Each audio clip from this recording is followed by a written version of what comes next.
Mornings with MyFin.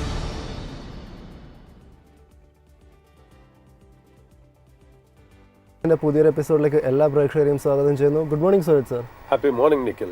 Sir, ഇന്നലത്തെ ഒരു trading പരിശോധിക്കുകയാണെങ്കിൽ, അതായത് ഡിസംബറിലെ ആദ്യ ഒരു ട്രേഡിംഗ് ആയിരുന്നു കഴിഞ്ഞു പോരുന്നത്. അതായത് US വിപണിയൊക്കെ പരിശോധിക്കുകയാണെങ്കിൽ ഒരു സാന്റാക്ലോസ് റാലി കാത്തിരുന്നവരെ സംബന്ധിച്ചിടത്തോളം ഒരു നിരാശയായിരുന്നു പകർന്നിട്ടുണ്ടായിരുന്നത്. ഡോ ജോൺസ് ഒക്കെ പരിശോധിക്കുകയാണെങ്കിൽ ഏകദേശം ഒരു 1%-ഉള്ളൊരു ഇടിവുണ്ടായിരുന്നു. S&P 500 സൂചിക പരിശോധിക്കുകയാണെങ്കിലും 0.5% മുകളിലുള്ളൊരു ഇടിവ് തന്നെയായിരുന്നു രേഖപ്പെടുത്തിയിരിക്കുന്നത്. ഇന്ത്യൻ വിപണി പരിശോധിക്കുകയാണെങ്കിലും ശക്തമായിട്ടുള്ള ഒരു ഗ്യാപ്പ് അപ്പ് ഓപ്പണിങ്ങിന് ശേഷം പിന്നീട് പരിശോധിക്കുകയാണെങ്കിൽ ഒരു പ്രോഫിറ്റ് ടേക്കിങ്ങിലേക്കും ഒരു കറക്ഷനിലേക്കും ചെറിയ രീതിയിലുള്ളൊരു ഇടിവ് രേഖപ്പെടുത്തുന്ന ഒരു കാഴ്ചയാണ് ഇന്ത്യയിലും കാണാൻ സാധിച്ചത്. US-ലെ ഒരു ട്രെൻഡ് നിലവിലിപ്പോൾ പരിശോധിക്കുമ്പോൾ കാണാൻ സാധിക്കുന്നത്, അതായത് ക്രിപ്റ്റോ ഇടിയുന്നുണ്ട്. സ്റ്റോക്ക് മാർക്കറ്റ് പരിശോധിക്കുകയാണെങ്കിലും വിപണിക്കും തിരിച്ചടി നേരിടുന്നു. എന്നാൽ ഗോൾഡ് പരിശോധിക്കുകയാണെങ്കിൽ അതായത് ഒരു നേട്ടത്തിലേക്ക് കടക്കുന്ന ഒരു ട്രെൻഡ്, അതായത് കുറേയും കൂടി ഒരു റിസ്ക് ഫ്രീ ആയിട്ട് നിലവിലിപ്പോൾ ഇൻവെസ്റ്റേഴ്സ് US-ൽ ഇപ്പോൾ പെരുമാറാൻ തുടങ്ങിയിരിക്കുന്നു. ഇന്ത്യയിലേക്ക് പരിശോധിക്കുകയാണെങ്കിൽ ശ്രദ്ധേയമായിരിക്കുന്നത് ഡാറ്റകളായിരുന്നു. PMI ഡാറ്റ പരിശോധിക്കുകയാണെങ്കിലും 59 എന്ന് പറയുന്ന ഒരു നിരക്കിൽ നിന്ന് 56 എന്ന് പറയുന്ന ഒരു നിരക്കിലേക്കുള്ളൊരു കുറവുണ്ടാകുന്നു. 50-ന് മുകളിൽ നിലനിൽക്കുന്നു എന്നതൊരു പോസിറ്റീവ് തന്നെയാണ്. സമാനമായിട്ടുള്ള ഒരു പെർഫോമൻസ് തന്നെയായിരുന്നു IIP, അതായത് ഇൻഡെക്സ് ഓഫ് ഇൻഡസ്ട്രിയൽ പ്രൊഡക്ഷനിലും കാണാൻ വേണ്ടിയിട്ട് സാധിച്ചത്.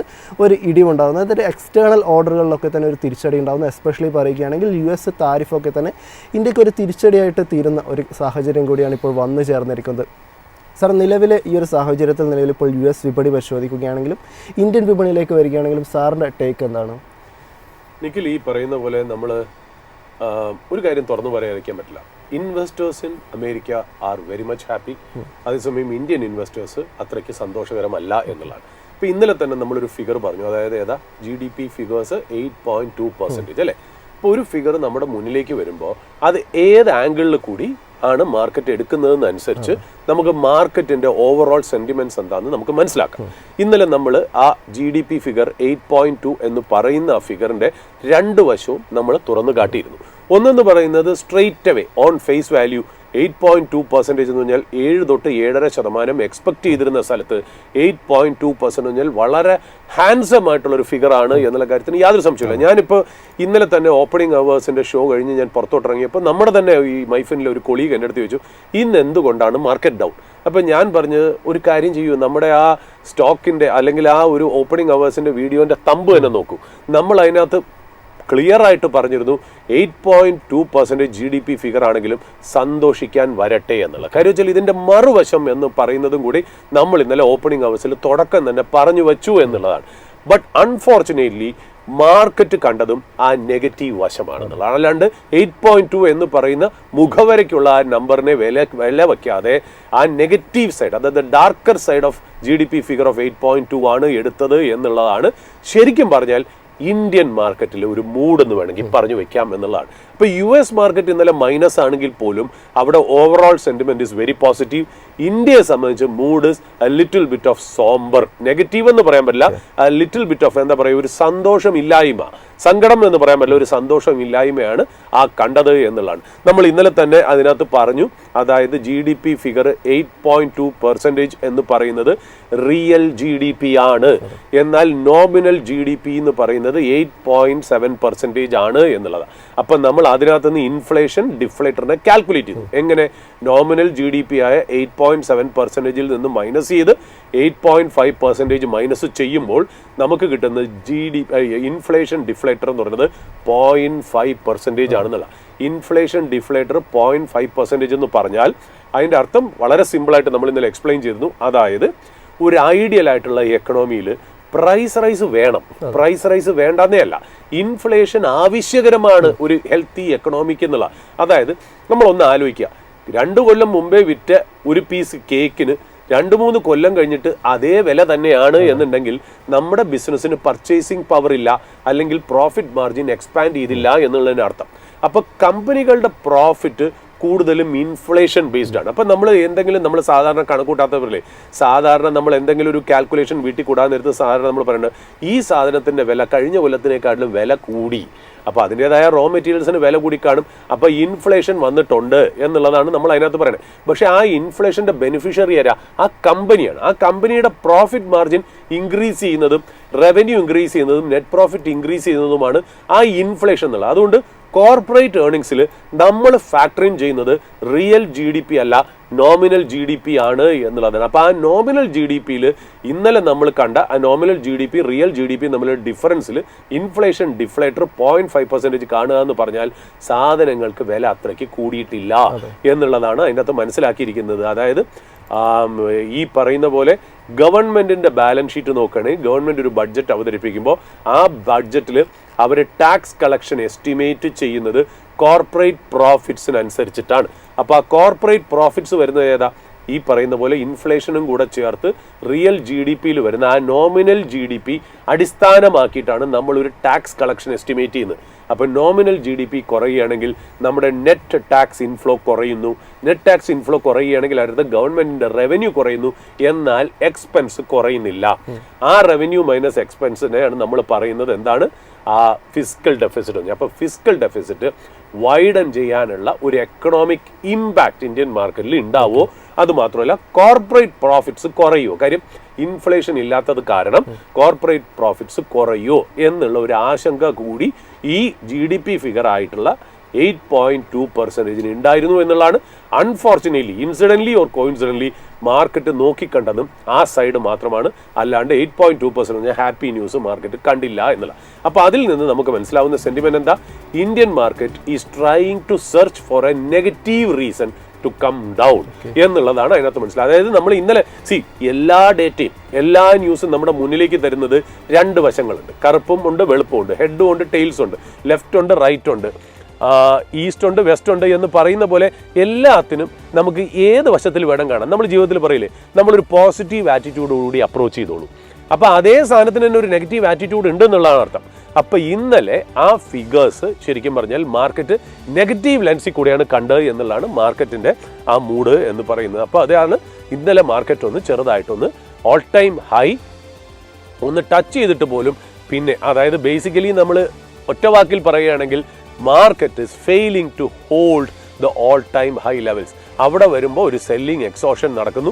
അതിന് റീസൺസ് എന്ത് വേണോ ആയിക്കോട്ടെ, market is not holding to the all time high levels എന്ന് പറയുന്നു. അതായത് നമ്മൾ ഇനിയും ഓൾ ടൈം ഹൈയിലേക്ക് എത്തിയിട്ട് ഇനി അവിടെ സസ്റ്റെയിൻ ചെയ്തില്ല എന്നുണ്ടെങ്കിൽ then we have some reason to worry എന്നുള്ളതാണ് നമുക്ക് മനസ്സിലാവുന്നത്. അപ്പോൾ ഇത് നമുക്കൊരു ഓപ്പണിംഗ് സ്റ്റേറ്റ്മെൻ്റ് ആയിട്ട് എടുത്ത് നമ്മുടെ ഓപ്പണിംഗ് അവേഴ്സിൻ്റെ ബാക്കിയുള്ള ഹാൻഡ് ഓവർ ഡീറ്റെയിൽസ്, അതായത് ഒരു വാൾ സ്ട്രീറ്റ് ആക്ഷനിലേക്ക് പോകുമ്പോൾ S&P 500 നോക്കുകയാണെങ്കിൽ 0.53% ഡൗൺ ആയിരുന്നു, നാസ്ഡാക്ക് 0.38% ഡൗൺ ആയിരുന്നു, ഡൗ ജോൺസ് 0.9% ഡൗൺ ആയിരുന്നു, സ്മോൾ ക്യാപ് 2000 -1.25% ഡൗൺ ആയിരുന്നു.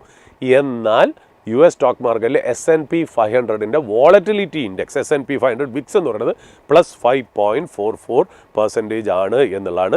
ഇന്നലെ മാർക്കറ്റിൽ നോക്കുകയാണെങ്കിൽ ബ്രോഡ്കോം -4.19% ഡൗൺ, എന്നാൽ ASML 2.92% അപ്പായിരുന്നു.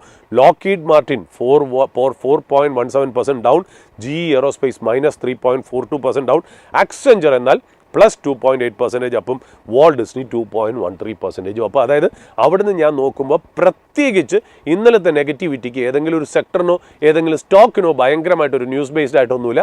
ഒരു ജനറൽ ആയിട്ടുള്ള ഒരു കുറേ നാളത്തെ ഒരു എന്താ പറയുക കുറച്ച് നാളത്തെ ഒരു പ്രോഫിറ്റ് ഒന്ന് കയറിയപ്പോൾ ഒന്ന് ബുക്ക് ചെയ്ത് ചെറിയൊരു കറക്ഷൻ സംഭവിച്ചു എന്നല്ലാതെ വേറൊന്നുമില്ല. US മാർക്കറ്റ് ഒറ്റ നോക്കുന്നത് ഇനി വരാൻ പോകുന്ന ഫ്രൈഡേ അതായത് December 10th ഫെഡിൻ്റെ FOMC മീറ്റിലെ റേറ്റ് കട്ടാണ് US മാർക്കറ്റിനെ ഡ്രൈവ് ചെയ്യാൻ പോകുന്ന ഇമ്പോർട്ടൻ്റ് ആയിട്ടുള്ള കാര്യം. എന്നാൽ നമുക്ക് ഇന്ന് ക്യൂസ് തരുന്ന ഒരു ഡേറ്റ എന്ന് പറഞ്ഞാൽ ക്രിപ്റ്റോ കറൻസി എന്നാണ്. അപ്പോൾ ഈ ക്രിപ്റ്റോ കറൻസി ഗെറ്റ് നോക്ക് ഡൗൺ, അതായത് ക്രിപ്റ്റോ കറൻസിക്ക് നല്ല ഗ്രേറ്റ് നോക്കാണ് കിട്ടിയിരിക്കുന്നത് എന്നുള്ളതാണ്. ബിറ്റ് കോയിൻ ഏതാണ്ട് 6% മുതൽ 7% വരെ ഡൗൺ ആണ്. ഏതാണ്ട് $85,000 ആയിരിക്കുന്നു എന്നുള്ളതാണ്. ശരിക്കും ഉണ്ടല്ലോ ഇത് എനിക്ക് തോന്നുന്നു മാർച്ചിന് ശേഷം since March largest single day follow ആണെന്ന് തോന്നുന്നു നടന്നിരിക്കുന്നതെന്നാണ് ക്രിപ്റ്റോ കറൻസിയിൽ എനിക്ക് തോന്നുന്നത്. ഈ ക്രിപ്റ്റോ കറൻസി ഏറ്റവും കൂടുതൽ കോറിലേറ്റ് ചെയ്യണം ആരായിട്ടെന്നറിയോ? ക്രിപ്റ്റോ കറൻസി കോറിലേറ്റ് ചെയ്യുന്നത് US-ലുള്ള ടെക് സ്റ്റോക്സ് ആണ്. അതായത് US-ലെ മാക്സ് 7 സ്റ്റോക്സ് അല്ല, പ്രോഫിറ്റബിൾ AI ടെക് സ്റ്റോക്സിനെ മാറ്റി വെച്ചിട്ട് പ്രോഫിറ്റബിൾ അല്ലാത്ത US-ൻ്റെ ടെക് സ്റ്റോക്സും ഈ ക്രിപ്റ്റോ കറൻസിയുടെയും മൂവ്മെൻറ്റ് ഏതാണ്ട് സിമിലർ തന്നെയാണ് എന്നുള്ള അതിൽ നിന്ന് മനസ്സിലാക്കുന്നത് മാർക്കറ്റ് ക്രിപ്റ്റോ കറൻസിയും അതുമാത്രമല്ല മാക്സ് 7 വേറൊരു ഹയർ സ്റ്റേറ്റസും പ്രീമിയം കൊടുക്കുകയും അല്ലാത്ത നോൺ പ്രോഫിറ്റബിൾ ആയിട്ടുള്ള ടെക് സ്റ്റോക്സിനും ക്രിപ്റ്റോ കറൻസിക്കും മാർക്കറ്റ് എന്താ പറയുക ഒരു ഹൈ റിസ്കി അസറ്റ്സ് ആണ് കാണിക്കുന്നത്. അതായത് ആ ഒരു കാറ്റഗറിയാണ് അതിന് മാർക്കറ്റ് കൊടുത്തതെന്നാണ് മാർക്കറ്റ് നമ്മളോട് സംസാരിക്കുന്നത്. So high correlation of cryptocurrency with non profitable US tech stocks എന്നുള്ള കാര്യം അവിടെ ക്ലിയർ ആയിരിക്കുന്നു. കുറച്ച് നാളായിട്ട് US ട്രഷറിയിൽ നോക്കുകയാണെങ്കിൽ 10-year ബോണ്ട് yield ഏതാണ്ട് 4.09% ആണ്. അതായത് നോ സ്പെസിഫിക് റീസൺസ്. ഇന്നലെ ഞാൻ നോക്കിയപ്പോൾ 8 ബേസിസ് പോയിന്റ്സ് അപ്പാണ്. ബട്ട് പ്രത്യേകിച്ച് റീസൺ ഒന്നും കണ്ടില്ല. But 4.09% is anything there to take home? Nothing. you don't have to worry about it എന്നുള്ള. പിന്നെ ഓയിൽ പ്രൈസസ് റിമെയിൻ ഫേം. അതായത് നമ്മൾ പറഞ്ഞു വീക്കെൻഡിൽ OPEC ഫേംസിൻ്റെ ഒരു മീറ്റിംഗ് നടന്നു. അവർ പറഞ്ഞു വെച്ചാൽ അവരുടെ ഔട്ട്പുട്ട് ഇൻടാക്റ്റ് ആയിട്ട് കീപ്പ് ചെയ്യാൻ പോണ്.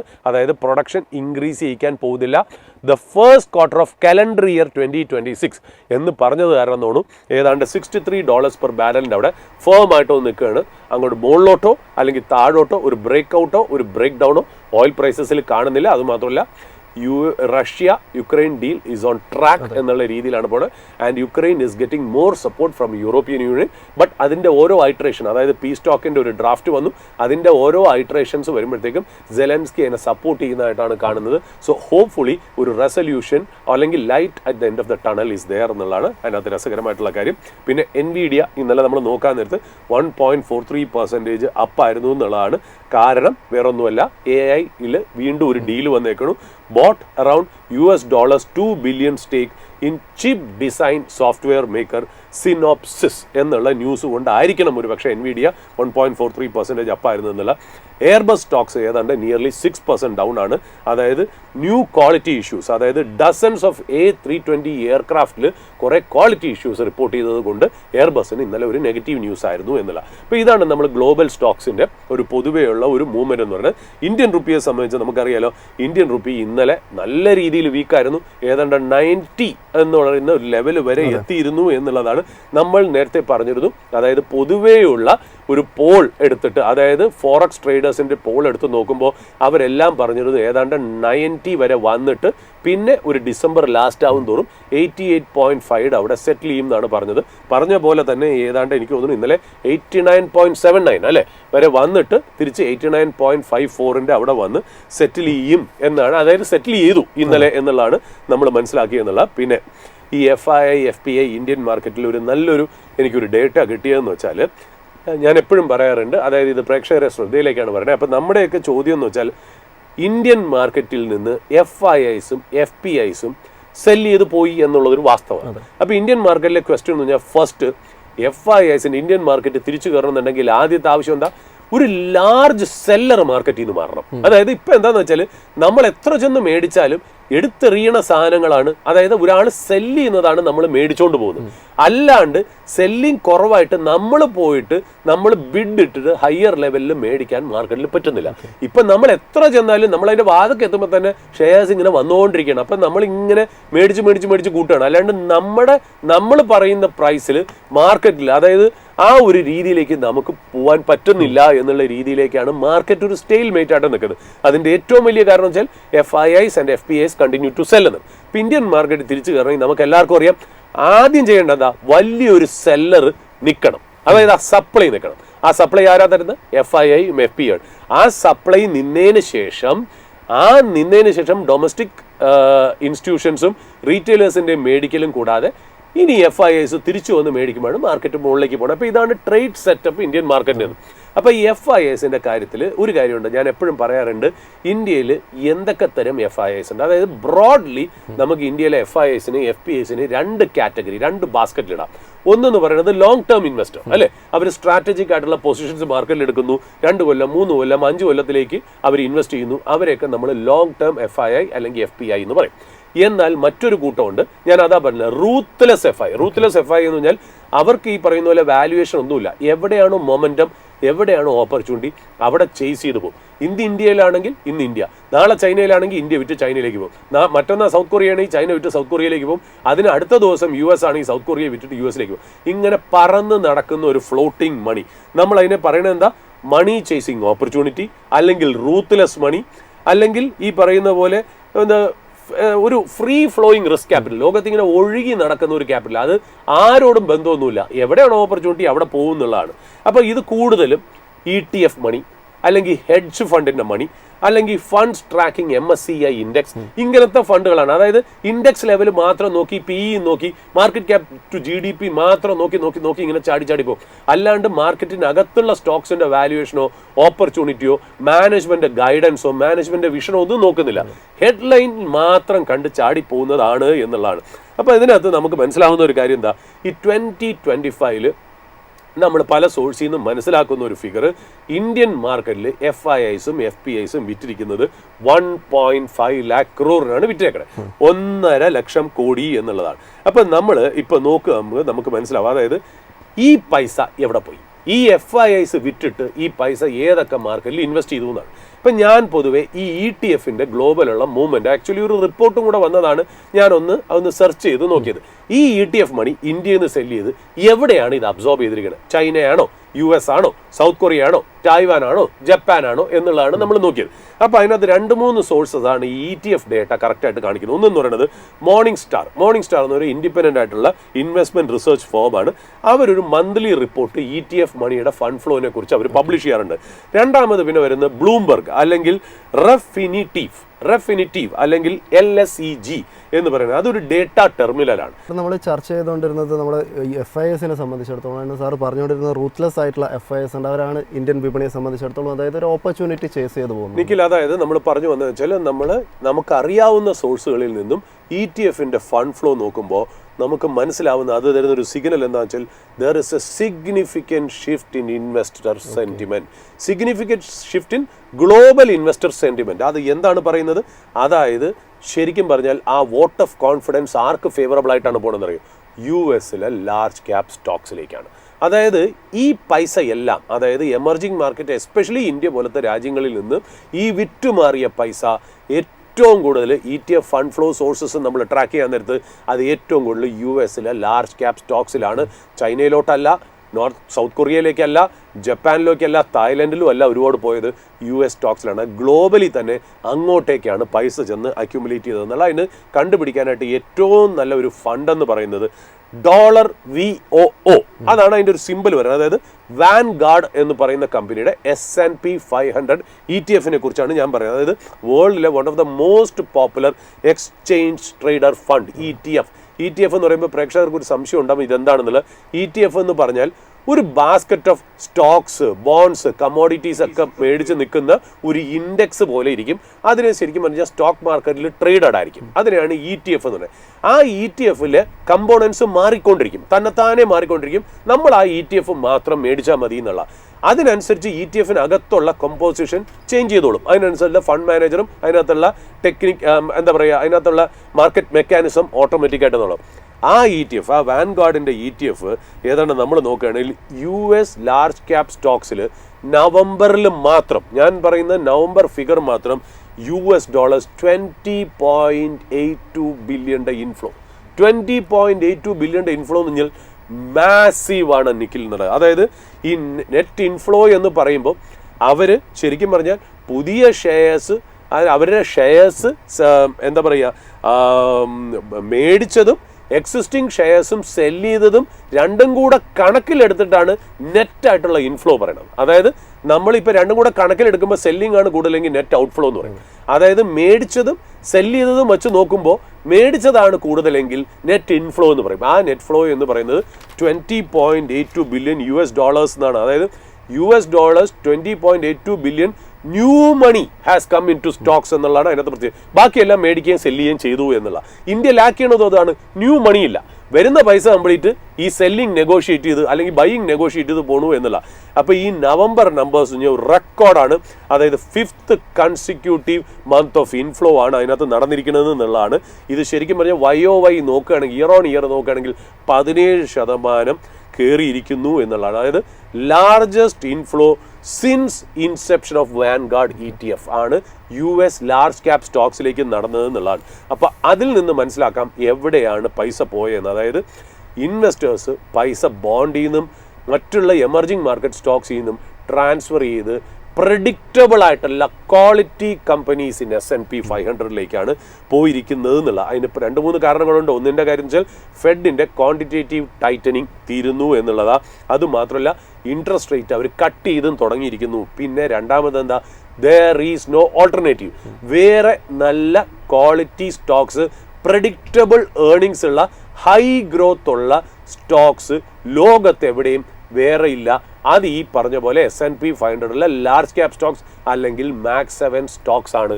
അതുകൊണ്ട് ലോകത്തുനിന്ന് പൈസ ഇതിലേക്ക് വരുന്നു എന്നുള്ളതാണ് നമുക്ക് മനസ്സിലാവുന്നത്. കുറ്റം പറയാക്കൂല. കാര്യം എന്നറിയോ, ഞാൻ ജസ്റ്റ് മാക്സ് 7ൻ്റെയും ആ മാക്സ് 7 സ്റ്റോക്സിൻ്റെയും ഫോർവേഡ് PE എന്താണെന്നൊന്ന് ഞാൻ പറഞ്ഞു വയ്ക്കാം പ്രേക്ഷകർ അറിവിലേക്ക്. ഇതൊരു എക്സാക്ട് ഫിഗർ ആവണമെന്നില്ല, ഞാനൊരു അപ്രോക്സിമേറ്റ് ആയിട്ട് ഞാൻ എടുത്തു. കാര്യം ഫോർവേഡ് PE എന്ന് പറയുമ്പോൾ എത്ര വേണമെങ്കിലും ആർക്കും കൊടുക്കാമല്ലോ, എസ്റ്റിമേറ്റ് ആണ്. ഞാൻ എടുത്തിരിക്കുന്നത് പൊതുവേ ഫേമസ് ആയിട്ടുള്ള ബ്രോക്കറേജിൻ്റെ റിപ്പോർട്ടിൽ നിന്നാണ്, അല്ലാണ്ട് നമ്മൾ ചെയ്തതല്ല, നമുക്ക് ചെയ്യാനുള്ള അധികാരമില്ല. അതിനകത്ത് മൈക്രോസോഫ്റ്റ് മാക്സ് 7 ഫോർവേഡ് PE എത്രയെന്ന് അറിയോ, 33 to 35 times. NVIDIA 38 to 40 times.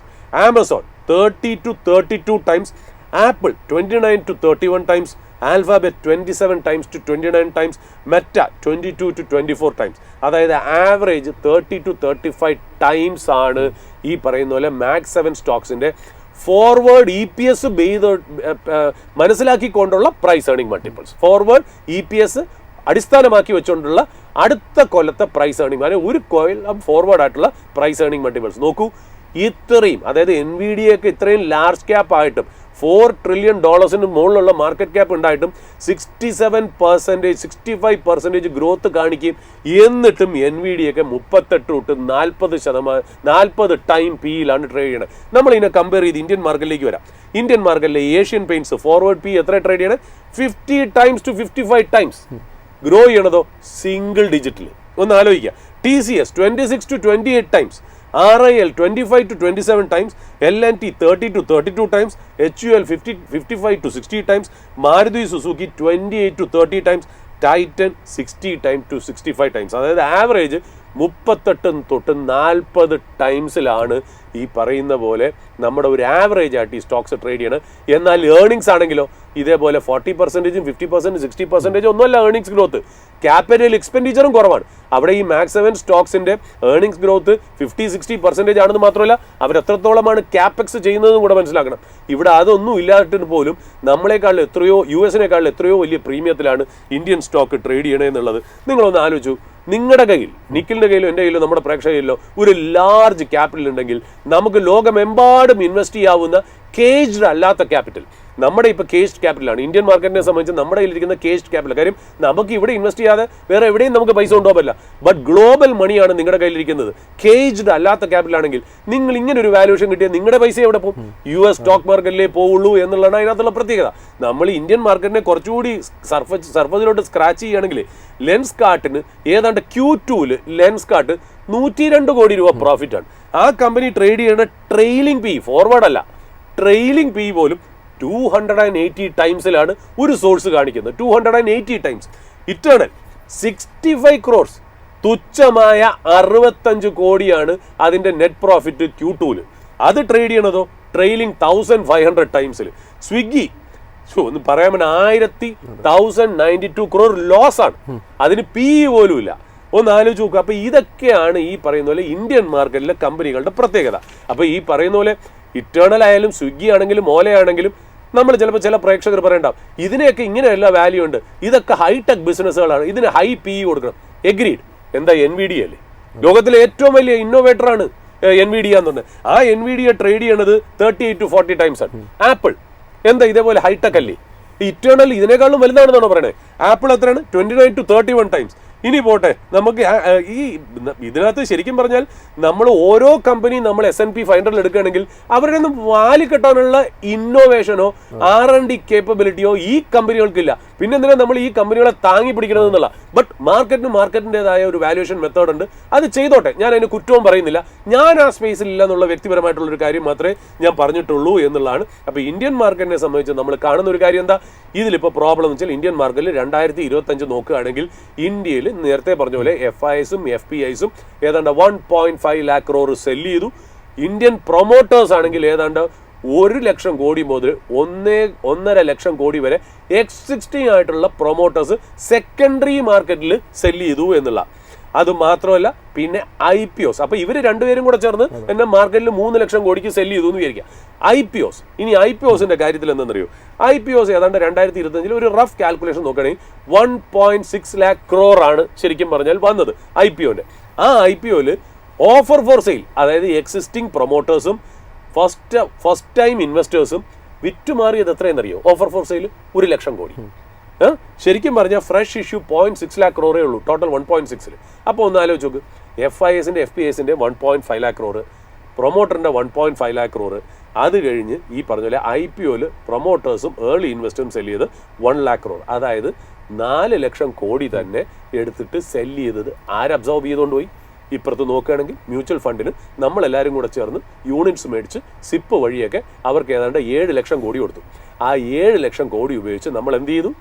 FISന് exit കൊടുത്തു, സെക്കൻഡറി മാർക്കറ്റിൽ പ്രൊമോട്ടേഴ്സിന് എക്സിറ്റ് കൊടുത്തു, IPOസിൽ ഓൾഡർ അതായത് ഫസ്റ്റ് ഇൻവെസ്റ്റേഴ്സിനും പ്രൊമോട്ടേഴ്സിനും എക്സിറ്റ് കൊടുത്തു.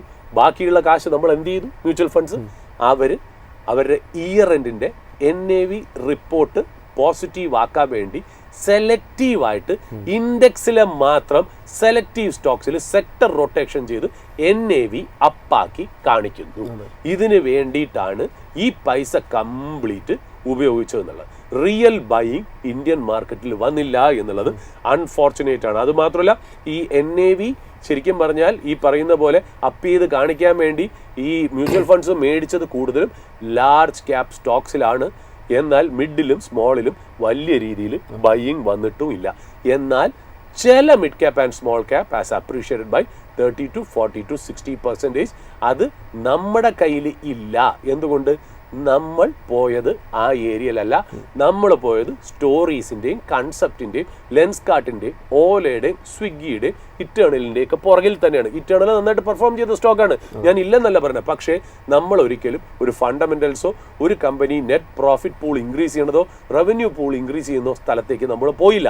നമ്മൾ ഇതെല്ലാം പറഞ്ഞ് നമ്മുടെ മുന്നിലേക്ക് ആൾക്കാരും വീഡിയോ വ്ളോഗേഴ്സും ഇൻഫ്ലുവൻസേഴ്സും ഇട്ട് തന്ന EV സ്റ്റോക്ക്, ആർട്ടിഫിഷ്യൽ ഇന്റലിജൻസ് ഒന്നും ഒരു സ്റ്റോക്കും ഈ പറയുന്ന പോലെ ആർട്ടിഫിഷ്യൽ ഇന്റലിജൻസിലെ പ്യുവർ പ്ലേ ഇന്ത്യയിൽ ഇല്ല എന്നുള്ളത് 100 വട്ടം പല നല്ല ഇൻവെസ്റ്റേഴ്സ് പറഞ്ഞിട്ട് പോലും നമ്മൾ ആരും മനസ്സിലാക്കിയില്ല. ഇന്നും നമ്മൾ artificial intelligence, cloud services, data analytics, EV stocks എന്ന് പറഞ്ഞ് നടക്കുകയാണ് എന്നുള്ളതാണ് അതിനകത്തുള്ള പ്രത്യേകത. പറഞ്ഞാൽ അതുകൊണ്ടാണ് നമ്മുടെ കയ്യിലിരിക്കുന്ന സ്റ്റോക്സ് റെഡിലും നിഫ്റ്റി സ്റ്റോക്സ് ഗ്രീനിലും കാണപ്പെടുന്നത് എന്നുള്ള. ഇപ്പോൾ നോക്കാനായിട്ടുള്ളത് നമ്മുടെ സ്പോട്ട്ലൈറ്റ് ബിസിനസ്സിനെ സംബന്ധിച്ചിടത്തോളം ഇന്ന് നമ്മുടെ പ്രേക്ഷകർക്ക് പങ്കുവയ്ക്കാനുള്ള സ്പോട്ട്ലൈറ്റ് ബിസിനസ് ഏതാണ്?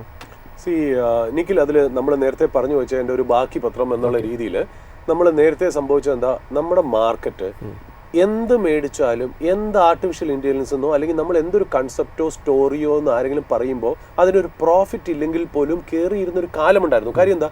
ലിക്വിഡിറ്റി ഡ്രിവൺ മാർക്കറ്റിൽ ഇതൊന്നും പ്രശ്നമല്ല. ലിക്വിഡിറ്റി ഡ്രൈവ് ചെയ്തിരിക്കുന്നിടത്തോളം കാലം ഇത് കയറി പോകും എന്നുള്ളതാണ് അതിൻ്റെ പ്രത്യേകത. എന്ന് ആ സമയത്ത് നമുക്ക് ടോപ്പ് ഡൗൺ അപ്രോച്ച്, അതായത് EV സ്റ്റോക്സ് അല്ലെങ്കിൽ AI സ്റ്റോക്സ് എന്ന് നമ്മൾ ഒരു സെക്ടർ തന്നെ മേടിച്ചാലും നമുക്കത് രക്ഷപ്പെടുന്ന ഒരു കാലഘട്ടം ഉണ്ടായിരുന്നു. എന്നാൽ 2024 സെപ്റ്റംബർ മുതൽ മാർക്കറ്റിൻ്റെ ടെക്സ്ചറും ടോണും മാറി. മാർക്കറ്റിൽ നിന്ന് ആ ലിക്വിഡിറ്റി ഇറങ്ങിപ്പോയി. അതായത് വെള്ളം ഇങ്ങനെ തിര പോലെ തിരിച്ചു വലിച്ചിറക്കിക്കൊണ്ട് പോകുമ്പോൾ പിന്നെ ഈ ടോപ്പ് ഡൗൺ അപ്രോച്ചും കൺസെപ്റ്റും സ്റ്റോറീസും ഒന്നും വർക്ക് ചെയ്യാനുള്ള ചാൻസ് ഇല്ല. പകരം എന്താ? ഇൻഡിവിജ്വൽ സ്റ്റോക്ക് പിക്കിങ്ങിന് മാത്രമേ അതിനകത്തുള്ളൂ റെലവൻസ് ഉള്ളൂ എന്നുള്ളതാണ്. അപ്പം നമുക്കിവിടെ പറ്റിപ്പോയത്, ഇൻക്ലൂഡിങ് ഞാനെന്ന് പറയുന്ന വ്യക്തിയും കൂടെ ചേർത്തിട്ടാണ് ഞാൻ ഈ പറയുന്നത്. എന്തുകൊണ്ട് നമ്മൾ ഈ പറഞ്ഞല്ലോ, അതായത് ഇൻഡെക്സ് മാനേജ്മെൻറ്റുകളാണ് ഈ പറയുന്ന മ്യൂച്വൽ ഫണ്ട്സ് അവരുടെ NAV പ്രോപ്പപ്പ് ചെയ്ത് കാണിക്കാൻ വേണ്ടിയിട്ടാണ് ചെയ്യുന്നത്. എന്നാൽ വേണ്ട രീതിയിലുള്ള ബൈയിങ് ബ്രോഡ് ബേസ്ഡ് ആയിട്ടുള്ള മറ്റുള്ള സ്റ്റോക്കുകളിലേക്കോ മറ്റുള്ള സെക്ടറുകളിലേക്കോ വന്നിട്ടില്ല. എന്നാൽ ഇൻഡിവിജ്വൽ ആയിട്ടുള്ള സ്റ്റോക്സ് അവിടെ ഇവിടെ കയറിപ്പോയിട്ടുണ്ടെങ്കിലും നമ്മൾ അവിടെ പെട്ടില്ല. നമ്മൾ പകരം എന്താ? സ്റ്റോറി കൺസെപ്റ്റിൻ്റെ പുറകിൽ നമ്മൾ ചെന്ന് പെട്ടുപോയി. നമുക്ക് എന്താ പറ്റിപ്പോയത്? നമ്മൾ പിച്ചിനെ റീഡ് ചെയ്യാതെ ക്രിക്കറ്റ് കളിച്ചു എന്നുള്ളത്. ക്രിക്കറ്റ് കളിക്കുന്നതിന് മുമ്പേ ഏറ്റവും അടിസ്ഥാനപരമായിട്ടുള്ള കാര്യം പിച്ച് എങ്ങനെയാണ് എന്ന് മനസ്സിലാക്കണം.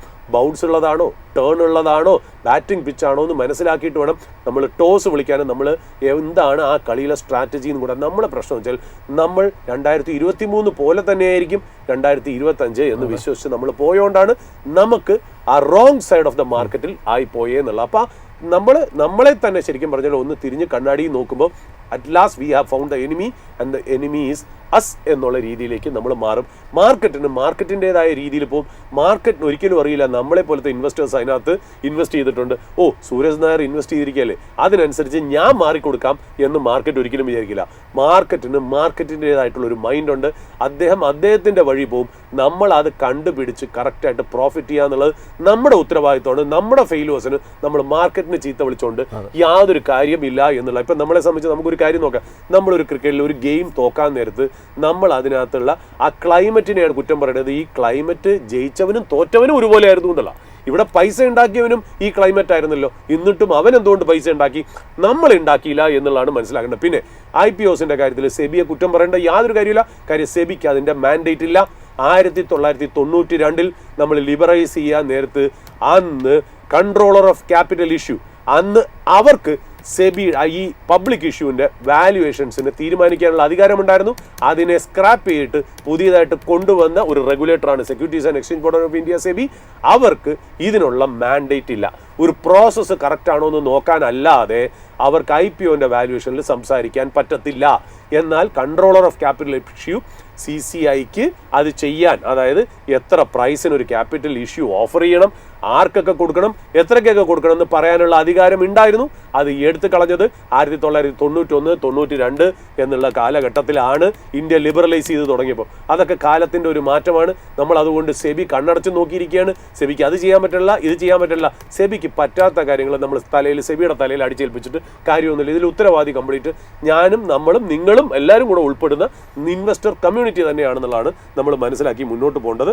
നമ്മളിപ്പോൾ ഇന്ത്യയുടെ IIP ഗ്രോത്ത് അല്ലേ, ഇപ്പോൾ IIP ഗ്രോത്ത് ആണെങ്കിൽ അതായത് ഫാക്ടറി ഔട്ട്പുട്ട് എന്നാണ് അതിനകത്ത് പറയുന്നത്. അതായത് how well industries like manufacturing, mining, power ഇതൊക്കെ പെർഫോം ചെയ്യുന്നു എന്നുള്ളൊരു ഫിഗറാണ് IIP എന്ന് പറയുന്ന ഫിഗർ കാണിക്കുന്നത്.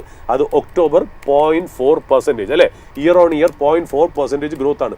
അതായത് ഒക്ടോബർ 2024 എനിക്ക് തോന്നുന്നു 3.7% ആയിരുന്നു അല്ലേ. സെപ്റ്റംബറിൽ ഇത് 4.4% ആയിരുന്നു. ആ 4.4% വെച്ച് നോക്കുമ്പോൾ 0.4% എന്ന IIP എന്ന് പറയുന്നത് കുറവ് ഫിഗറായിട്ടാണ് കാണുന്നത്. അതായത് ഓഗസ്റ്റ് 24 ശേഷം ഏറ്റവും സ്ലോവസ്റ്റ് ആയിട്ടുള്ള ഗ്രോത്ത് ആണ് 0.4% എന്ന് പറയുന്ന ഫിഗർ. അതിൽ മാനുഫാക്ചറിങ് നോക്കുകയാണെങ്കിൽ 1.8% സ്ലോ ഡൗൺ അതിനകത്ത് നടന്നിരിക്കുന്നു. ഇലക്ട്രിസിറ്റി നോക്കുകയാണെങ്കിൽ electricity contracted by 6.9%, mining contracted by 1.8%.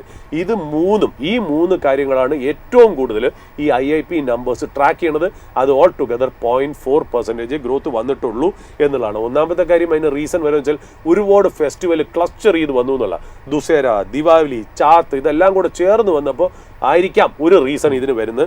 രണ്ടാമത് തന്നെ ഈ കൺസ്യൂമറിൻ്റെ ഡിമാൻഡ്, അതായത് ഈ നോൺ എസെൻഷ്യൽ ഐറ്റം കൺസ്യൂമർ ഡ്യൂറബിൾസിലേക്കൊക്കെ ആ ഒരു ഡിമാൻഡ് ഭേദപ്പെട്ട് കുറഞ്ഞിരുന്ന ഒരു സമയമാണ് എന്നുള്ളതാണ് രണ്ടാമത്തെ റിപ്പോർട്ട് സൂചിക്കുന്നത്.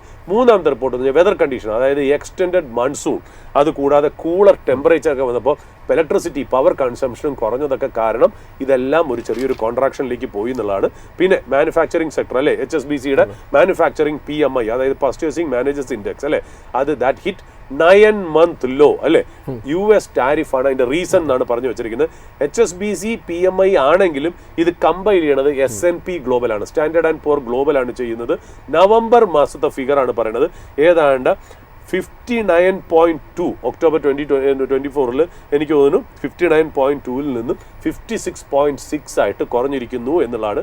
US ടാരിഫ് തന്നെയാണ് പർട്ടിക്കുലർലി റീസൺ ആയിട്ട് പറയുന്നത്. അതായത് ന്യൂ എക്സ്പോർട്ട് ഓർഡർ, ആ PMI ന്യൂ എക്സ്പോർട്ട് ഓർഡറിൻ്റെ PMI ഏതാണ്ട് 13-month ലോ താഴേക്കാണ് കാണിക്കുന്നത് എന്നുള്ള. അപ്പോൾ അതിൽ നിന്ന് നമുക്ക് മനസ്സിലാക്കുന്നത് ടാരിഫ് തന്നെ ആയിരിക്കണം ഒരു റീസൺ എന്നുള്ളതാണ്. പക്ഷേ ഇതിൽ പേടിക്കാനൊന്നുമില്ല. ഒരു ഫിഗർ എബവ് 50 എന്ന് പറയുന്നത് എക്സ്പാൻഷൻ മോഡും ഫിഗർ ബിലോ 50 കോൺട്രാക്ഷൻ മോഡിലും നിന്നാണ്. അപ്പോൾ 56.6 എന്ന് പറയുന്നത് വീണ്ടും 50ക്ക് മുകളിലായതുകൊണ്ട് അവിടെ ശരിക്കും പറഞ്ഞാൽ വെറി ചെയ്യേണ്ട കാര്യമൊന്നുമില്ല. പിന്നെ ഓട്ടോ സെയിൽസ് നോക്കുകയാണെങ്കിൽ cars wholesale passenger vehicle sales നോക്കുകയാണെങ്കിൽ നവംബറിൽ 21% ഗ്രോ ചെയ്തിരിക്കുന്നു. അതായത് GST റെഡ്യൂസ് ചെയ്തതിൻ്റെ കാരണം കൊണ്ടായിരിക്കാം ഒരു ബമ്പർ സെയിൽസ് വന്നത്. അതായത് ഇത് ഹോൾസെയിലാണ്, അതായത് നമ്മൾ ഡീലറിലേക്ക് കൊടുക്കുന്നത്. അതായത് ഇപ്പം മനസ്സിലാവുന്നത് 80,000 യൂണിറ്റ്, അതായത് 19 ദിവസത്തെ സ്റ്റോക്സ് ഇപ്പോൾ ഡീലർമാരുടെ കയ്യിലുണ്ട്. 80,000 യൂണിറ്റ് കയ്യിലുണ്ട് എന്നുള്ളതാണ് അത് പറയുന്നത്. അതുമാത്രമല്ല 40,000 യൂണിറ്റ് ട്രാൻസിറ്റിലാണ്, അത് വന്നുകൊണ്ടിരിക്കുന്നേ ഉള്ളൂ ഡീലറിൻ്റെ അടുത്ത്.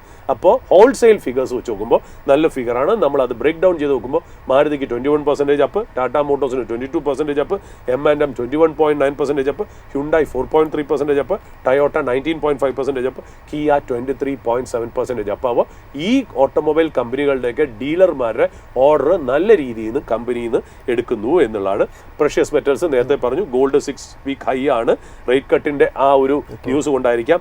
സിൽവറും ന്യൂ പീക്കിലേക്ക് എത്തിയിരിക്കുന്നു എന്നുള്ള MFന്റെ കയ്യിലിരിക്കുന്ന gold and silver holdings in mutual fund doubled in the last 6 months. അതായത് മാർച്ച് 2025 79,319 crores ആണെങ്കിൽ നവംബർ 2025 ആയപ്പോഴത്തേക്കും 1.6 lakh crore ആയി എന്നുള്ളതാണ്. പിന്നെ ഇന്ത്യയുടെ കറണ്ട് അക്കൗണ്ട് ഡെഫിസിറ്റ് എന്ന് പറയുന്നത് ഒന്ന് വൈഡൻ ചെയ്ത് $12.3 billion ആയി second quarter of FY26. Quarter 1 ഏതാണ്ട് 2.4 billion ഉണ്ടായിരുന്നുള്ളൂ. പക്ഷേ അവിടെയും പേടിക്കേണ്ട കാര്യമില്ല. കാര്യം ഇതെന്താ വരാൻ കാര്യം, FDI ഔട്ട്ഫ്ലോ ഒക്കെ നടന്നുകൊണ്ടിരിക്കുന്നത് കാരണം, അതുമല്ല ECB വഴിയുള്ള ലോവർ ഇൻഫ്ലോ ഇന്ത്യയിലേക്ക് വരുന്നത് കാരണം NRI ഡെപ്പോസിറ്റും ഡിപ്ലീഷൻ ഇൻ ഫോറിൻ എക്സ്ചേഞ്ച് ഇതൊക്കെ കൊണ്ടായിരിക്കാം ഈ കറണ്ട് അക്കൗണ്ട് ഡെഫിസിറ്റ് വന്ന്.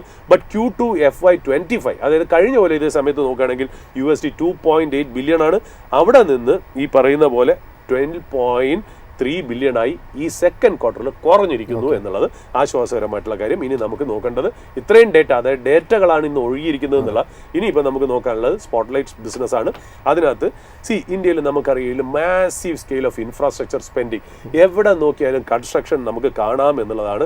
അത് ഏതാണ്ട് നമ്മൾ നോക്കുമ്പോൾ road, highway, metro, elevated highway എന്നിങ്ങനെയുള്ള വലിയ രീതിയിലുള്ള ക്യാപിറ്റൽ എക്സ്പെൻഡിച്ചറാണ് ഇന്ത്യയിൽ നടന്നുകൊണ്ടിരിക്കുന്നത്. ഏതാണ്ട് 2026 ഗവൺമെൻറ് ഫിഗേഴ്സ് നോക്കുകയാണെങ്കിൽ ഗവൺമെൻറ്റിൻ്റെ ക്യാപിറ്റൽ എക്സ്പെൻഡിച്ചർ 11.2 lakh crore ആണ് ക്യാപെക്സ് വെച്ചിരിക്കുന്നത് എന്നുള്ള. അപ്പോൾ ഈ മാസീവ് ഇൻഫ്രാ ബൂം എന്ന് പറയുന്നത് ഒരുപാട് സെക്ടേഴ്സിനെയും അസോസിയേറ്റഡ് ബിസിനസ്സിനെയും ഭയങ്കരമായിട്ട് ബൂം ചെയ്യിപ്പിക്കാനുള്ള ചാൻസ് ഉണ്ട്. നമുക്ക് റെയിൽവേക്ക് മാത്രം എനിക്ക് തോന്നുന്നു 2.52 lakh crore അലൊക്കേഷനാണ് വന്നത്. റോഡ്സ് ആൻഡ് ഹൈവേക്ക് 2.78 lakh crore, പിന്നെ പോർട്ടുകൾക്ക് 2 ലക്ഷം കോടി. അങ്ങനെ ബേസിക് ഇൻഫ്രാസ്ട്രക്ചറിന് വേണ്ടിയിട്ട് all together government 11.2 lakh crore spend ചെയ്യുന്നു എന്നാണ് പറയുന്നത്. അപ്പോൾ അതിൻ്റെ മാനുഫാക്ചറിങ് PLI സ്കീംസിന് പോലും, അതായത് PLI സ്കീം മാനുഫാക്ചറിങ്ങിന് പോലും ഗവൺമെൻറ് അലോക്കേറ്റ് ചെയ്തിരിക്കുന്നത് 1.97 lakh crore. So massive amount of infrastructure spending government നടത്തുന്നുണ്ട് എന്നുള്ളതാണ്. അപ്പോൾ ഒരുപാട് സെക്ടറിന് ഈ ഗ്രോത്തിൽ ബെനിഫിറ്റ് കിട്ടുന്നു എന്നുള്ള. Railway sector, road and highway sector, port sector, പിന്നെ PLI മാനുഫാക്ചറിങ് തീംസ്, ഇങ്ങനെയൊക്കെ കുറേ സെക്ടർ ബെനിഫിറ്റ് കിട്ടിയത് നമുക്കറിയാം. അതായത് ഈ സ്റ്റോറി ഇവിടെ ഇന്ത്യയിൽ പ്ലേ ഔട്ട് ചെയ്തുകൊണ്ടിരിക്കുകയാണെന്നുള്ളത് ഞാൻ പറയേണ്ട ആവശ്യമില്ല, ഇത് നമുക്ക് എല്ലാവർക്കും അറിയാമെന്നുള്ള. ഇതിൻ്റെ കൂടെ ബെനിഫിറ്റ് ചെയ്യുന്ന കമ്പനികൾ എന്താ? Construction companies, cement companies, infra companies, power companies, railway companies, ഇന്നിങ്ങനെ ഓരോരുത്തർക്കും ഭയങ്കരമായിട്ട് ബെനിഫിറ്റ് ചെയ്ത് നമ്മൾ അനലൈസ് ചെയ്ത് വരുമ്പോൾ ആ വാല്യൂ ചെയിനിൽ ഒരുപാട് സെക്ടറിലെ സ്റ്റോക്കുകൾക്ക് ബെനിഫിറ്റ് ചെയ്ത് വരും. എന്നാൽ ഇതിൻ്റെ കൂടെ തന്നെ ഇത്രയും കൺസ്ട്രക്ഷൻ നടക്കുമ്പോൾ കൺസ്ട്രക്ഷൻ എക്യുപ്മെൻറ്റ് സപ്ലൈ ചെയ്യണ കമ്പനികൾക്കും ഭയങ്കരമായിട്ട് ബെനിഫിറ്റ് ചെയ്യും എന്നുള്ള കാര്യത്തിൽ യാതൊരു സംശയമില്ല. അപ്പോൾ ടോട്ടൽ കൺസ്ട്രക്ഷൻ എക്യുപ്മെൻറ്റിൻ്റെ ആ ഇൻഡസ്ട്രിയുടെ മാർക്കറ്റ് സൈസ് ഞാനൊന്ന് നോക്കിയപ്പോൾ നമുക്ക് പല റിപ്പോർട്ടിൽ നിന്നും, നമുക്ക് എക്കണോമിക് റിപ്പോർട്ടിൽ നിന്ന് കിട്ടുന്നത് ഏതാണ്ട് 71,000 crores ആണ്. 71,000 കോടിയാണ് അതിൻ്റെ ഒരു ഓപ്പർച്യൂണിറ്റി സൈസ് എന്ന് പറയുന്നത്. അത് ഏതാണ്ട് റിപ്പോർട്ടൊക്കെ പറയുന്നത് ഏതാണ്ട് ഒരു CAGR കൊല്ലം തോറും കോമ്പൗണ്ടഡ് ആനുവൽ ഗ്രോത്ത് 8.3% വെച്ച് ഗ്രോ ചെയ്ത് ഏതാണ്ട് 2030 എത്തുമ്പോഴത്തേക്കും $12.7 billion എത്തും എന്നുള്ളതാണ്. അപ്പോൾ ഈ കൺസ്ട്രക്ഷൻ എക്യുപ്മെൻറ്റ് കമ്പനിക്കുള്ള ഓപ്പർച്യൂണിറ്റി വളരെ വലുതാണ് എന്നുള്ള കാര്യം നമുക്കറിയാം. പക്ഷേ അവിടെ കൺസ്ട്രക്ഷൻ എക്യുപ്മെൻറ്റ് ഇൻഡസ്ട്രിയിൽ ചെറിയ ഒരു പ്രോബ്ലം ഉണ്ട്. അതെന്താണെന്ന് വെച്ചാൽ വേറെ ഒന്നുമല്ല, ചൈനീസ് കമ്പനികൾ വന്ന് പ്രോഡക്റ്റ് അങ്ങ് ഡംപ് ചെയ്യണം. ഡംപ് ചെയ്യാന്ന് പറഞ്ഞാൽ പ്രെഡേറ്ററി ഡംപിങ് എന്നാണ് നമ്മൾ അതിനെ പറയുന്നത്. അതായത് ഫോറിൻ ചൈനീസ് കമ്പനി വന്ന് ഇന്ത്യയിൽ അങ്ങ് സെല് ചെയ്യണം. ഏതാ? അവരുടെ കോസ്റ്റ് ഓഫ് പ്രൊഡക്ഷനെക്കാട്ടിലും വില കുറച്ച വിലയിലാണ് ഇവിടെ വന്ന് ഡംപ് ചെയ്യുന്നത് എന്നുള്ള അതിൻ്റെ പ്രത്യേകത എന്നറിയോ? അപ്പോൾ അവർ ശരിക്കും എന്താ പറയുക, അവർക്ക് സ്വന്തം നാട്ടിൽ ഒരുപാട് ബെനിഫിറ്റ് കിട്ടുന്നതുകൊണ്ടാണ് അവർക്ക് ഭയങ്കര വില കുറച്ച് ഇവിടെ കൊണ്ടുവന്ന് വിൽക്കാൻ പറ്റുന്നതെന്നുള്ള. അവരുടെ ഉദ്ദേശം എന്ന് പറഞ്ഞാൽ സെയിൽസ് ക്രിയേറ്റ് ചെയ്യാന്നല്ല, അവരുടെ ഉദ്ദേശം എന്ന് വെച്ചാൽ ഡൊമസ്റ്റിക് കമ്പനീസിനെ അടിച്ചു തെറിപ്പിച്ച് കളയുക. കോമ്പറ്റീഷൻ, അതായത് ഭയങ്കരമായിട്ട് പ്രൈസ് കട്ട് കൊണ്ടുവന്ന് ഇന്ത്യൻ കമ്പനീസിനെ അടിച്ചു തെറിപ്പിച്ച് കളഞ്ഞ് ആദ്യത്തെ 2-3 കൊല്ലം ഒന്ന് സഹിച്ചു കഴിഞ്ഞാൽ പിന്നെ മോണോപ്പൊളി ആയിട്ട് മാറാനുള്ള ചാൻസ് ഉണ്ട് എന്നുള്ള രീതിയിലാണ് ചൈനീസ് കമ്പനി വന്നത്. ഇപ്പം നമ്മൾ ചൈനീസ് കമ്പനി വന്ന് നോക്കുകയാണെങ്കിൽ സാനി, XCMG, സൂം ലയൺ എന്നിങ്ങനെയുള്ള കമ്പനികൾ ഇന്ത്യയിൽ കൊണ്ടുവന്ന് ഈ കൺസ്ട്രക്ഷൻ എക്യുപ്മെന്റ് സാധനങ്ങൾ, കൺസ്ട്രക്ഷൻ എക്യുപ്മെന്റ് എന്ന് പറയുമ്പോൾ ക്രെയിൻസ്, ക്രോളേഴ്സ്, ഇങ്ങനത്തെ ഒരുപാട് എക്സ്കവേറ്റർ, പിന്നെ അങ്ങനത്തെ അഗ്രികൾച്ചറിന് യൂസ് ചെയ്യുന്ന മെഷീൻസ് ഒക്കെ ഇല്ലേ, ഇതെല്ലാം കൊണ്ടുവന്ന് അടിച്ച് തിരിച്ച് കളിക്കണം. 5-6 കൊല്ലം മുമ്പേ നമ്മൾ നോക്കുകയാണെങ്കിൽ ചൈനീസ് കമ്പനി ഇന്ത്യയിൽ ഈ ക്രോളർ എക്സ്കവേഷൻ എന്ന് പറയുന്ന സെഗ്മെന്റ് ഉണ്ട്. ആ പ്രോഡക്ട്സ് ശരിക്കും പറഞ്ഞാൽ അവർക്ക് 5-6 കൊല്ലം മുമ്പേ നിൽ പ്രസൻസ് ആയിരുന്നു. ഇപ്പം നമ്മൾ നോക്കുകയാണെങ്കിൽ അവർ സീറോയിൽ നിന്ന് അവർ ഏതാണ്ട് 20-25% മാർക്കറ്റ് ഷെയർ ഏതാണ്ട് ഇന്ത്യൻ ക്രോളർ എക്സ്കവേഷൻ സെഗ്മെന്റിൽ അവർ ക്രിയേറ്റ് ചെയ്തു എന്ന്. അതായത് അത്രയ്ക്ക് മാത്രം സാധനങ്ങൾ ഇവിടെ കൊണ്ടുവന്ന് അടിച്ചേൽപ്പിക്കുന്നു എന്നുള്ളതാണ്. അപ്പോൾ ഇപ്പോൾ ടവർ ക്രെയിൻ സെഗ്മെന്റിൽ നോക്കുകയാണെങ്കിൽ 4-5 കൊല്ലം മുമ്പേ ഇവർക്ക് ഏതാണ്ട് ചൈനീസ് കമ്പനികൾക്ക് 5-10% മാർക്കറ്റ് ഷെയർ മാത്രമേ ഉണ്ടായിരുന്നുള്ളൂ. ഇപ്പം ഏതാണ്ട് 20-25%. അതായത് ലാസ്റ്റ് 4-5 കൊല്ലം കൺസ്ട്രക്ഷൻ എക്യുപ്മെന്റ് കൊണ്ട് തള്ളുകയായിരുന്നു ചൈനീസ് മാർക്കറ്റ് എന്നുള്ളതാണ് അതിനകത്ത് രസകരമായിട്ടുള്ള കാര്യം എന്ന് പറയുന്നത്. അതായത് നമ്മൾ ഇന്ത്യൻ ഗവൺമെന്റ് ഒരു സേഫ് ഗാർഡ് ഡ്യൂട്ടിയോ ആന്റി ഡംപിങ് ഡ്യൂട്ടിയോ ഇമ്പോസ് ചെയ്യാതെ ചെയ്തില്ലെങ്കിൽ ഇവരുടെ മാർക്കറ്റ് ഷെയർ ഏതാണ്ട് 40%-50% ഗ്രോ ചെയ്യും. അത് കാരണം domestic Indian companies share lead ചെയ്യാനുള്ള ചാൻസസ് വളരെ ഹൈ ആണെന്നുള്ളത്. എന്തുകൊണ്ട് ചൈനീസ് കമ്പനികൾക്ക് ഇങ്ങനെ ചെയ്യാൻ പറ്റുന്നു? ഒന്നാമത്തെ കാര്യം, ചൈനയിൽ റോ മെറ്റീരിയൽ കോസ്റ്റ് എന്ന് പറഞ്ഞാൽ വളരെ കുറവാണെന്നുള്ള അവരുടെ ലാർജ് സ്കെയിൽ പ്രൊഡക്ഷൻ ഉണ്ട്. അത് മാത്രമല്ല അവിടുത്തെ ഡൊമസ്റ്റിക് പോളിസീസ് ഒക്കെ കാരണം തന്നെ അവർക്ക് റോ മെറ്റീരിയൽ വളരെ ലോ കോസ്റ്റിനാണ് അവർക്ക് കിട്ടുന്നതെന്നുള്ള. അപ്പോൾ പ്രൈസ് ഓഫ് റോ മെറ്റീരിയൽ തന്നെ ചൈനയിൽ നമ്മളെക്കാളും 15-20% താഴെ ആയതുകൊണ്ട് തന്നെ അവർക്ക് വളരെ ചെറിയ ഇതിൽ സ്റ്റീലും അസോസിയേറ്റഡ് ആയിട്ടുള്ള കമോഡിറ്റീസും മെറ്റൽസും ഈ മെഷീൻസ് ഉണ്ടാക്കാനായിട്ട് കിട്ടുന്നുള്ളത് ഒന്നാമത്തെ കാര്യം. രണ്ടാമത് എക്സ്പോർട്ട് സബ്സിഡീസ് ചൈനീസ് ഗവൺമെന്റ് ഭയങ്കര ഫിനാൻഷ്യൽ സബ്സിഡീസ് ആണ്. 14-17% വരെ ഫിനാൻഷ്യൽ സബ്സിഡീസ് ആണ് ഈ കമ്പനികൾക്ക് കൊടുക്കുന്നത് എന്നുള്ള. അപ്പൊ ഇതും റോ മെറ്റീരിയൽ കോസ്റ്റിന്റെ കുറവും കൂടെ വരുമ്പോൾ ഈ കമ്പനികൾക്ക് ഏതാണ്ട് 29-30-35% ഒരു ബെനിഫിറ്റ് തന്നെ ഈ കമ്പനികൾക്ക് കിട്ടുന്നു എന്നുള്ളതാണ്. മൂന്നാമത്, ഈ കമ്പനികൾ ഇന്ത്യയിൽ വന്നിട്ട് ശരിക്കും പറഞ്ഞാൽ ഇത് ആരെങ്കിലുമൊക്കെ ഒരു കൺസ്ട്രക്ഷൻ കമ്പനിയൊക്കെ ഇവരുടെ ഒരുപാട് ഓർഡേഴ്സ് എടുക്കുകയാണെങ്കിൽ ഇവർ ഡിഫേർഡ് ആയിട്ടുള്ള പേയ്മെന്റ് കൊടുക്കും, ലോവർ ക്രെഡിറ്റിന് കൊടുക്കും. അതായത് ഈ ചൈനീസ് കമ്പനികൾക്ക് ഒരുപാട് ഗവൺമെന്റ് ബാക്കിംഗ് ഉണ്ട്. ചൈനീസ് ഗവൺമെന്റ് ബാക്കിംഗ് ഉള്ളതുകൊണ്ട് അവർ തന്നെ ഇവരെ ഫണ്ട് ചെയ്യുന്നുള്ളതുകൊണ്ട് ഇവർ മാർക്കറ്റ് ഷെയർ പിടിക്കുക എന്നുള്ളത് മാത്രമല്ല, പ്രോഫിറ്റബിലിറ്റി നോക്കുന്നേ അവരില്ല, മാർക്കറ്റ് ഷെയർ മാത്രമാണ് അവർ നോക്കുന്നത്. അതുകൊണ്ട് ആരെങ്കിലും മേടിക്കാൻ ചെല്ലുമ്പോൾ പറയും ലോവർ ഇൻട്രസ്റ്റ് റേറ്റിന് തരാം, 5 കൊല്ലം കഴിഞ്ഞ് റീപേയ്മെന്റ് ചെയ്താൽ മതി, ഇങ്ങനെയൊക്കെ പറഞ്ഞ് അവർ മാർക്കറ്റ് പിടിച്ചുകൊണ്ടിരിക്കുന്നുള്ള. അപ്പോൾ ഒരു പ്രോമിനന്റ് ആയിട്ടുള്ള ഇങ്ങനത്തെ ഒരു കമ്പനിയുടെ ഒരു എക്സിക്യൂട്ടീവ് ഡയറക്ടർ പറയേണ്ടായി Indian government should urgently consider importing safeguard duties or anti-dumping duties on these kind of products on import of 2 construction equipments, crawler excavator, tower ക്രെയിൻസും, ടവർ ആയിട്ട് വെക്കുന്ന ക്രെയിൻസും ക്രോളർ എക്സ്കവേറ്ററും കൊണ്ടുവരുന്നു എന്ന് പറയും. ഈ എക്സിക്യൂട്ടീവ് ഡയറക്ടറിന്റെ പേരാണ് സൗരഭ് അഗർവാൾ എന്ന് പറയുന്നത്. അദ്ദേഹത്തിന്റെ കമ്പനിയാണ് ഇന്നത്തെ നമ്മുടെ സ്പോട്ട്ലൈറ്റ് ബിസിനസ് ഉണ്ട്. ആ കമ്പനിയുടെ പേരാണ് ആക്ഷൻ കൺസ്ട്രക്ഷൻ എക്യുപ്മെന്റ്സ് അഥവാ എയ്സ് എന്ന് പറയുന്നത്. എയ്സ് 1995 സ്റ്റാർട്ട് ചെയ്ത കമ്പനിയാണ്. വേൾഡിലെ largest pick and carry crane manufacturing ആണ്. 63% മാർക്കറ്റ് ഷെയർ മൊബൈൽ ക്രെയിൻസിലുണ്ട്, 60% ടവർ ക്രെയിൻസിലുണ്ട് എന്നുള്ളതാണ്. ഇത് കൂടാതെ അവർ ഓഫർ ചെയ്യുന്ന ക്രോളർ ക്രെയിൻ ഉണ്ട്, ട്രക്ക് മൗണ്ടഡ് ക്രെയിൻ ഉണ്ട്, ലോറി ലോഡേഴ്സ് ഉണ്ട്, ബാക്ക് ഹോൾ ലോഡേഴ്സ് ഉണ്ട്, വൈബ്രേറ്ററി റോളേഴ്സ് ഉണ്ട്, മോട്ടോർ ഗ്രേഡേഴ്സ് ഉണ്ട്, ആക്സസ് പ്ലാറ്റ്ഫോംസ് ഉണ്ട്, ടെലി ഹാൻഡ്ലേഴ്സ് ഉണ്ട്, ട്രാക്ടർ ഉണ്ട്, ഹാർവെസ്റ്റേഴ്സ് ഉണ്ട്, അതർ കൺസ്ട്രക്ഷൻ എക്യുപ്മെന്റ്സ് ഉണ്ടെന്നുണ്ട്. ഇവർക്ക് ഏതാണ്ട് 125 ലൊക്കേഷനിൽ വൈഡ് ആയിട്ടുള്ള സെയിൽസ് ആൻഡ് സർവീസ് നെറ്റ്വർക്ക് ഉണ്ട്. 13 റീജിയണൽ ഓഫീസ് ഉണ്ട്. ഇത് കൂടാതെ 37 കൺട്രിയിലേക്ക് അവർ എക്സ്പോർട്ട് ചെയ്യുന്നുണ്ട്. Middle East, Africa, Asia, Latin America പോലൊക്കെ ഉണ്ട്. State of the art manufacturing ഫെസിലിറ്റിയാണ് നിക്കിൽ. ഇതിന്റെ ക്ലയന്റ് എക്സ്പോഷർ എന്ന് പറഞ്ഞാൽ മാനുഫാക്ചറിംഗ് ആൻഡ് ലോജിസ്റ്റിക്സ് സെക്ടറിൽ ഏതാണ്ട് 45%, ഇൻഫ്രാസ്റ്റ് കമ്പനീസ് ഏതാണ്ട് 35%. ഞാൻ പറയുന്ന ക്ലയൻസിന്റെ എക്സ്പോഷർ ആണ് പറയുന്നത്. Agri 7%, real estate 13%. ക്ലയൻസ് പറഞ്ഞാൽ ഇൻഫ്രയുടെ കേസിൽ നമ്മൾ നോക്കുകയാണെങ്കിൽ ഇൻഫ്രാ സെക്ടറിൽ നിന്ന് തന്നെ അവർക്ക് വരുന്ന ക്ലയൻസ് ഒന്ന് വായിച്ചാൽ തന്നെ നമ്മൾ ഞെട്ടിപ്പോകും. LNT, Tata projects, PNC infra, Afcons, Ashoka Buildcon, Jayakumar infra, NCC, NRC, KEC, Simplex, Patel engineering, DLF, GMR, IRB, Sadbhav, Reliance infra, Adani, Shapoorji Pallonji, Welspun, SR, Gammon, HCC, ഇങ്ങനെ കിടക്കുന്നു ലിസ്റ്റ് എന്നുള്ള.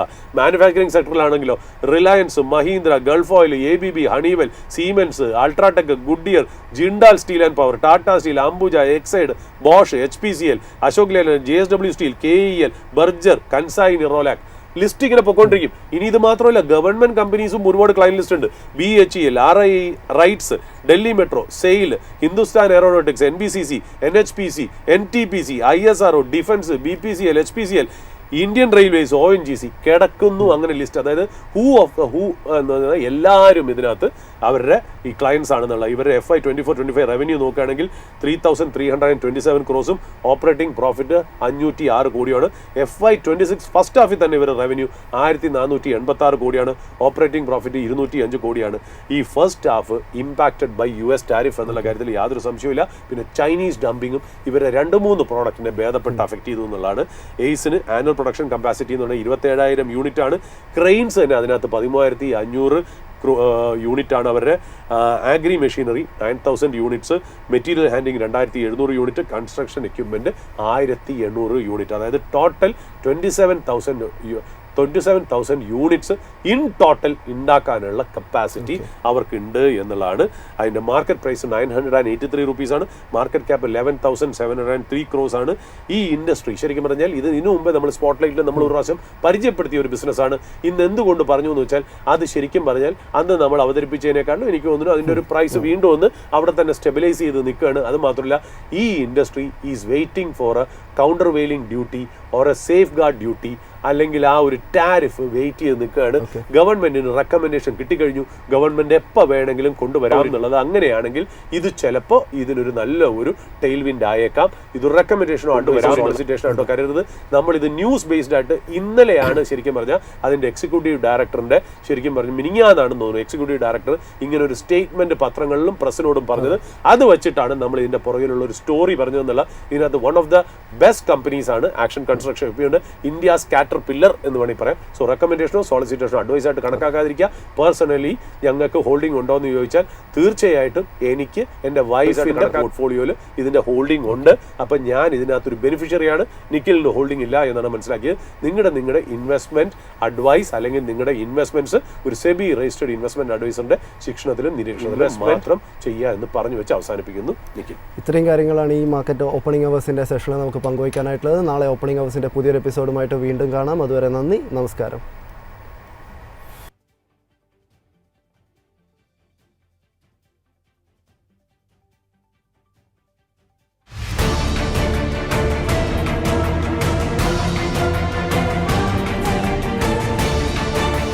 Opening hours with MyFin.